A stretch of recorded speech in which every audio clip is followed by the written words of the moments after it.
Hello learners, कैसे हैं आप सब।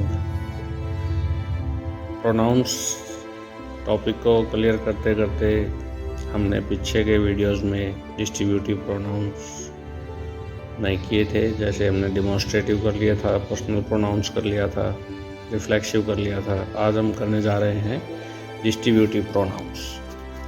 डिस्ट्रीब्यूट शब्द से ही डिस्ट्रीब्यूटिव प्रोनाउंस नाम पड़ा है।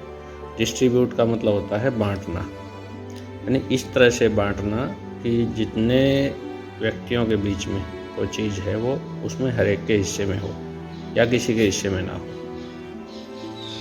तो ये गिनती में थोड़े ही हैं, जैसे ईच, एवरी, आइदर, नाइदर। इस तरह के जो प्रोनाउंस होते हैं वो डिस्ट्रीब्यूटिव प्रोनाउंस कहलाते हैं। जैसे ईच का प्रयोग करेंगे। ईच का प्रयोग प्रत्येक के अर्थ में किया जाता है। ईच की स्पेलिंग है EACH। ईच माने प्रत्येक।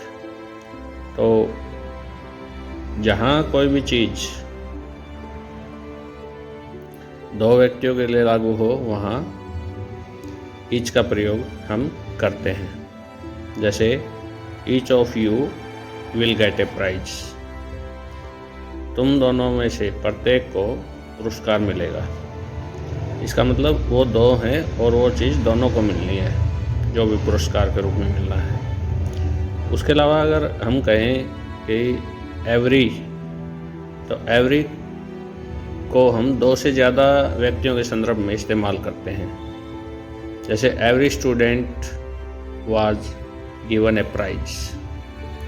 प्रत्येक स्टूडेंट को प्राइज दिया गया। इसका मतलब यहाँ दो स्टूडेंट्स का जिक्र नहीं है, दो से ज़्यादा स्टूडेंट्स का जिक्र है। ईच और एवरी में मेन फ़र्क यही है। तो जैसे आइदर है और नाइदर है।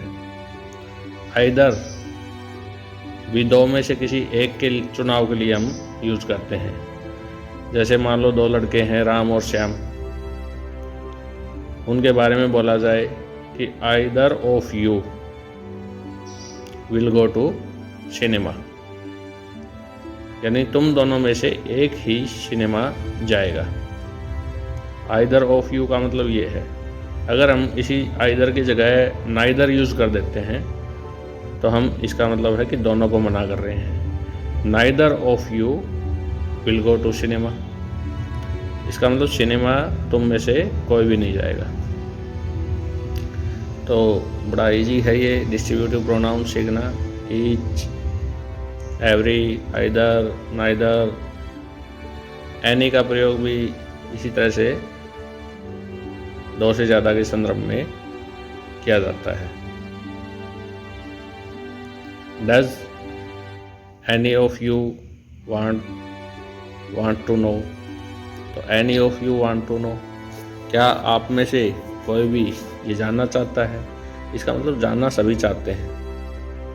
तो वहाँ भी दो से ज़्यादा के संदर्भ में है। जैसे नन,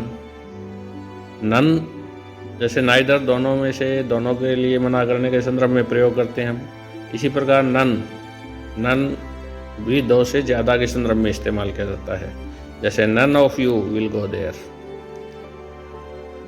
आप में से कोई भी वहाँ नहीं जाएगा। तो अगर नाइदर ऑफ यू कह रहे हैं तो हम समझो दो बंदों को ही मना कर रहे हैं। अगर नन का प्रयोग कर दिया, इसका मतलब हम दो से ज़्यादा हैं, स्टूडेंट्स हैं चाहे कोई भी हैं, उन सबको ही मना कर रहे हैं। तो डिस्ट्रीब्यूटिव प्रोनाउंस में सिर्फ इतना ही। और किसी बात को लेकर किसी के मन में कोई क्वेरी हो तो अपना व्यू जो है कमेंट बॉक्स में रख सकते हैं आप। और सब्सक्राइब और शेयर जरूर कीजिए इस चैनल को। Thanks for watching and listening.